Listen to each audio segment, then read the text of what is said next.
আলাইকুম, আশা করি সবাই ভালো আছেন। মূলত এটা একটা মাস্টার বাথরুম।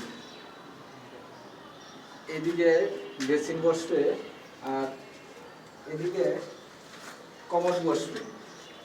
এখন মূলত এখানে সাপ্লাই লাইনের যে পাইপগুলো আছে এই ওয়ালটাতে ফিটিং হবে। তো বেসিনের জন্য কতটুকু জায়গা ছাড়তে হবে, কমোডের জন্য কতটুকু জায়গা ছাড়বে, সেই মাপগুলো আমরা দিব। আপনারা দেখতে থাকুন আমরা কিভাবে এই কাজগুলো করি।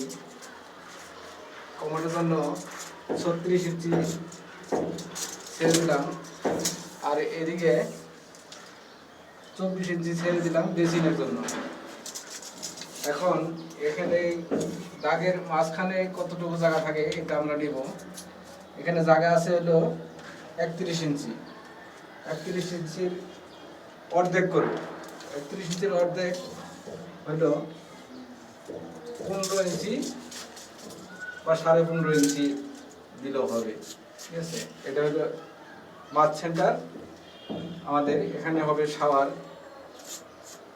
মূলত এটা মাস্টার বাথরুম, এই কারণে এটা গরম লাইনে পানি থাকতে হবে। আমরা শাওয়ারগুলো কীভাবে সাজাই আপনারা দেখেন। যাচ্ছি, এটা হলো শাওয়ারের যে মিডলের পয়েন্টটা, সিলিং থেকে 6 ইঞ্চি নিচে থাকবে। এরপরে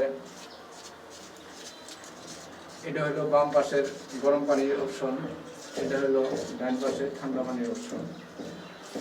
এখন আমরা ফ্লোর থেকে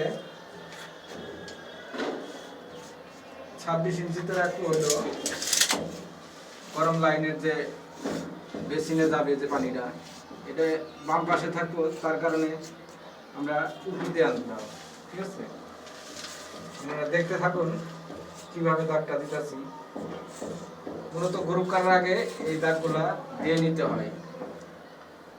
দাগগুলো না দিলে আপনি যখন এই মেশিন দিয়ে পুষাইবে এটা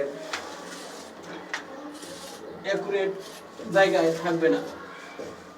মূলত এটা হলো একটা লোডানো পয়েন্ট।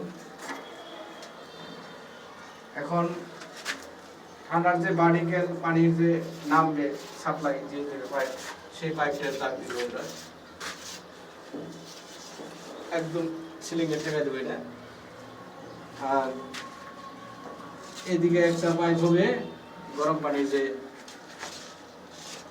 পানি নামবে সেই জন্য। এখন আমরা এই জায়গাটা ফাঁকা রাখছি, এখানে অনেক কিছু ডিল করতে হয়, তার জন্য ফাঁকাটা রাখছি। ধন্যবাদ,